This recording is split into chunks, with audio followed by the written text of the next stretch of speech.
Welcome to Sleepy Case Files, a place where quiet storytelling meets mysterious cases. Tonight, we slowly explore a story from the world of true crime. The year was 1953. The United States was deeply nestled in a comforting post-war blanket of perceived security. It was an era when front doors remained casually unlocked and neighbors knew each other by their first names. In the heart of this idyllic illusion sat La Crosse, Wisconsin. La Crosse was a picturesque town bordered by the rolling waters of the Mississippi River and framed by imposing limestone bluffs. It was a place where violent crime was something people only read about in newspapers from distant metropolises. It was decidedly not a reality that crept into their own backyards. But the crisp autumn air of October 24th, 1953, carried a chilling anomaly. By the end of that fateful Saturday night, the profound innocence of La Crosse would be violently shattered, forever replaced by a haunting mystery that has stubbornly endured for over 70 years. The disappearance of 15-year-old Evelyn Hartley remains one of the most baffling unsolved cases in American criminal history. It is a spectral narrative of a quiet evening completely swallowed by predatory darkness. Evelyn Hartley was the absolute embodiment of the idealized 1950s American teenager. She was precisely 15 years old, a highly dedicated high school honors student, and a young woman universally known for her unwavering reliability and strict punctuality. She was entirely not the type to run away from home, nor was she prone to unpredictable emotional outbursts. She was the beloved daughter of Richard Hartley, a highly respected biology professor at the local college. On the brisk evening of October 24th, Evelyn had willingly agreed to perform a mundane task to earn extra pocket money. She was babysitting for the family of Viggo Rasmussen, a professional colleague of her father. The Rasmussen family home was comfortably located at 2500 Hirschler Drive, a quiet, leafy street that perfectly epitomized middle-class tranquility. The Rasmussens were excitedly attending a local football game that evening, confidently leaving young Evelyn in sole charge of their precious 20-month-old infant daughter, Jan. It was supposed to be a completely uneventful night of silently reading school books and listening to the radio while the toddler slept. Evelyn arrived promptly at the house at exactly 6:30 p.m., entirely unaware that she was stepping directly into a horrifying nightmare. Richard Hartley was a man of strict routine and deep paternal love. Because he knew the world could sometimes be unpredictable, he had firmly established one unbreakable rule with his teenage daughter. Whenever Evelyn babysat away from their home, she was absolutely required to call home at exactly 8:30 p.m. to officially check in. It was a simple protocol, one specifically designed to offer total peace of mind to a caring father. As the long hands of the clock in the quiet Hartley household slowly crept toward 8:30 p.m., Richard waited patiently near the telephone. The minute hand struck the 6, definitively indicating the 30-minute mark. The telephone remained completely silent. By 8:45 p.m., Richard's mild irritation had rapidly morphed into a low, terrifying anxiety. Evelyn was absolutely never late. She was meticulously responsible regarding her promises. By exactly 9 p.m., the heavy silence in the Hartley house became physically deafening. Unable to logically shake the cold dread that was rapidly pooling in the pit of his stomach, Richard frantically grabbed his heavy winter coat, rushed out into the freezing night, and aggressively drove his car the short distance to 2500 Horschler Drive. The autumn night was pitch black and biting cold when Richard finally arrived. The exterior of the Rasmussen house presented a deeply confusing, highly unnatural tableau that immediately made his blood run cold. Every light inside the spacious home was blazing brightly, casting stark yellow shadows across the perfectly manicured lawn. The living room radio was loudly playing, its tinny sound leaking through the thick exterior walls into the freezing air. Yet, despite the brilliant illumination, the surrounding atmosphere was heavily suffused with an unnatural, terrifying stillness. Richard quickly walked up the concrete path to the front door and anxiously turned the brass knob. It was completely locked. He knocked on the wood, first softly, then with rapidly increasing, panicked desperation. There was absolutely no answer from within. Frantic, he began to physically circle the entire perimeter of the house, peering desperately through the brightly illuminated glass windows. The main living room was completely empty. Evelyn's heavy school books were neatly stacked on the coffee table, and her warm winter coat was casually draped over a nearby chair. Everything inside looked perfectly normal, yet Richard's sharp paternal instinct screamed that something was horribly wrong. Panic now fully taking absolute hold of his mind, Richard frantically searched the exterior and finally found an unlocked open window located at the dark rear of the house. With his heart pounding a frantic rhythm aggressively against his ribs, he physically forced his adult body inside the structure. The interior of the house was stiflingly warm and eerily quiet. Save for the relentless hum of the radio, he immediately raced up the carpeted stairs to desperately check the baby's bedroom. Little Jane, only 20 months old, was soundly asleep in her wooden crib, completely unharmed and entirely oblivious to the unspeakable horror that had violently unfolded around her. Richard exhaled a violently shaky breath of profound relief, but that momentary comfort was agonizingly short-lived. If the fragile baby was completely safe, where in the world was Evelyn? He rapidly descended back to the main ground floor, his wide eyes frantically scanning every dark corner and hallway. It was precisely then that he suddenly noticed the heavy wooden basement door was hanging slightly ajar. A cold draft drifted slowly up from the subterranean darkness below. Trembling uncontrollably, Richard aggressively clicked on the basement light switch and began his terrifying descent.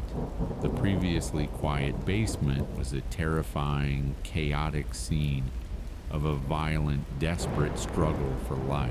The peaceful stillness of the upstairs living area was entirely replaced by the bloody aftermath of a brutal physical confrontation. One of the small basement windows, located directly at the dark back of the house, had been violently shattered from the outside. Large shards of broken glass heavily littered the hard concrete floor, glittering malevolently under the harsh glare of the overhead light.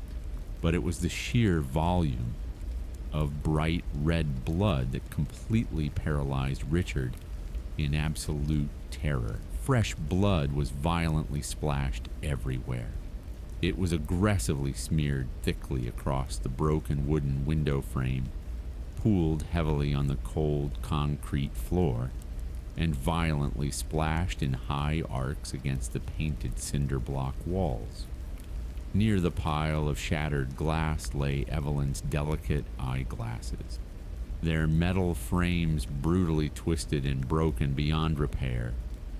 One single leather shoe, positively belonging to his missing daughter, rested haphazardly near a massive pool of fresh crimson. The metal coal chute, located directly adjacent to the broken glass window, was entirely open. Evelyn had decidedly not vanished quietly into the night. She had fought a terrifying, brutal battle in that basement. Richard, violently trembling with profound shock, immediately found a phone and desperately dialed the local police department. Within a mere matter of minutes, the previously quiet suburban street of Hochler Drive was aggressively swarming with numerous patrol cars. Loud sirens brutally cut through the freezing night air, and spinning red emergency lights painted the surrounding peaceful neighborhood in a sinister glow. Seasoned investigators quickly cordoned off the entire property and immediately began the grim task of processing the terrifying crime scene.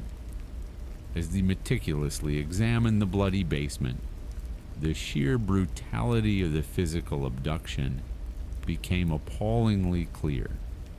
The unknown perpetrator had carefully removed the wire screen from the basement window, violently broken the thick glass, and unlocked the interior metal latch to forcefully gain entry.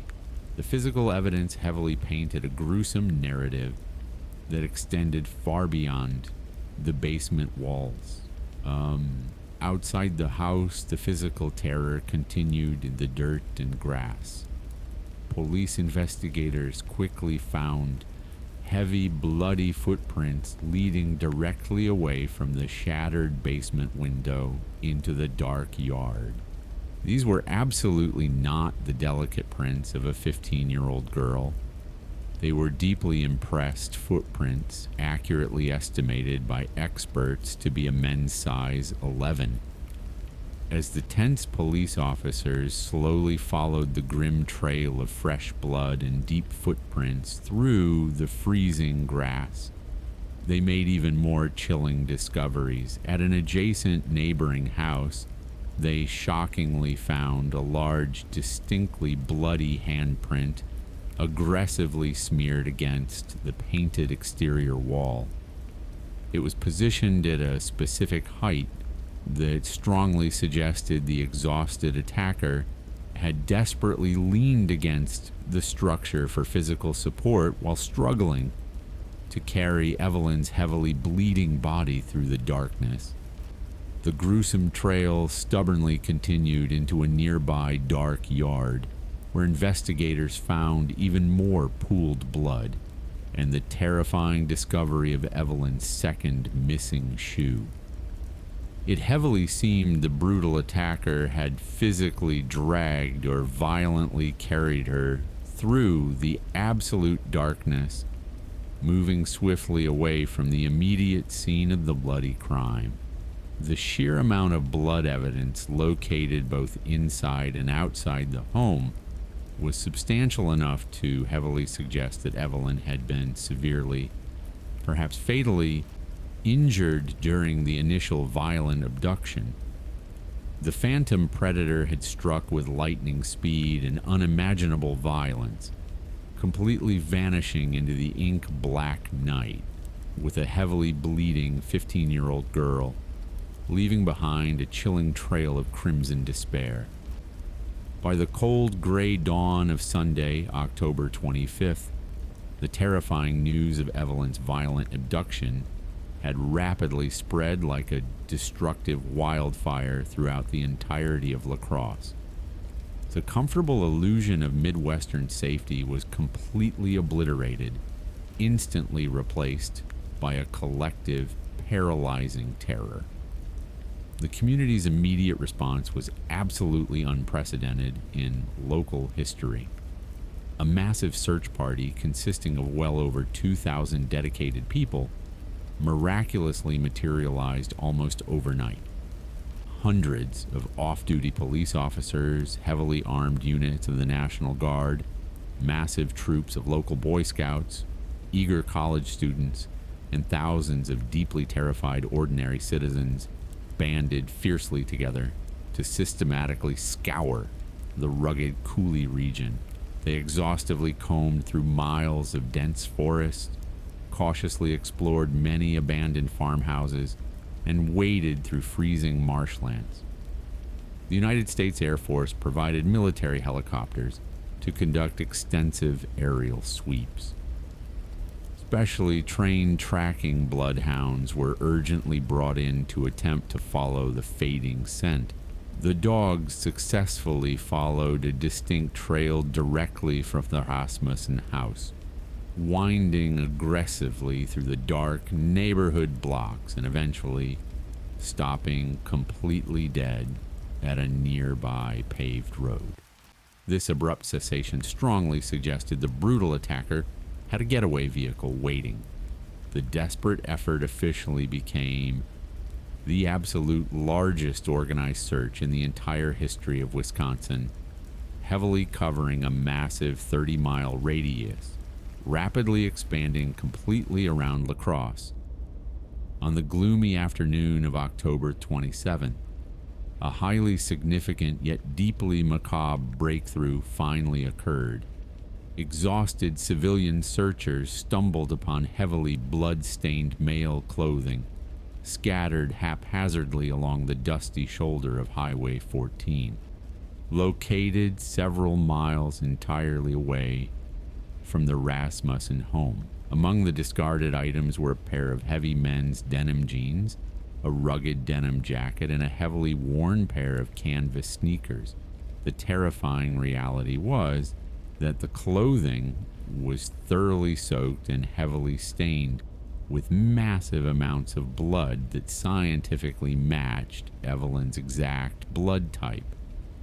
Furthermore, the physical size of the bloodied jeans and the canvas shoes perfectly corroborated the size 11 footprints previously found directly at the bloody crime scene.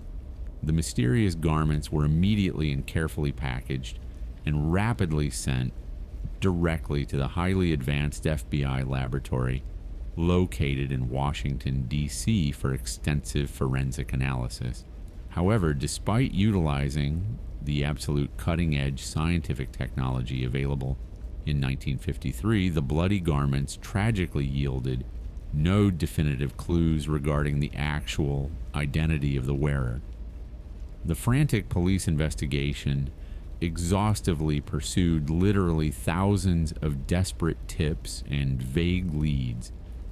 Dedicated detectives officially interviewed well over 3,000 different people residing within the greater La Crosse area alone. Anyone with a prior criminal record or anyone who acted remotely suspiciously was immediately subjected to intense, grueling police scrutiny. Over the ensuing years, several highly disturbing suspects slowly emerged from the dark, historical shadows.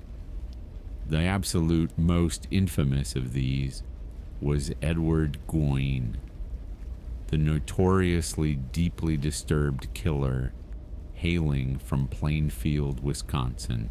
Goyne famously lived approximately 140 miles away from La Crosse, and he was definitively known by authorities to have been physically visiting family relatives located directly in the La Crosse area during the exact time frame of Evelyn's terrifying disappearance. When Jean's own house of unspeakable horrors was finally discovered by police in 1957, shocked investigators immediately looked at him as the prime suspect. However, Goyne actually passed 2 separate police polygraph tests directly regarding Evelyn. Furthermore, his known psychological modus operandi heavily involved targeting older women, absolutely not young teenage girls. The physical crime scene evidence did not easily align with Goyne's slight physical stature or his entirely cowardly methods of attack. He was eventually officially cleared.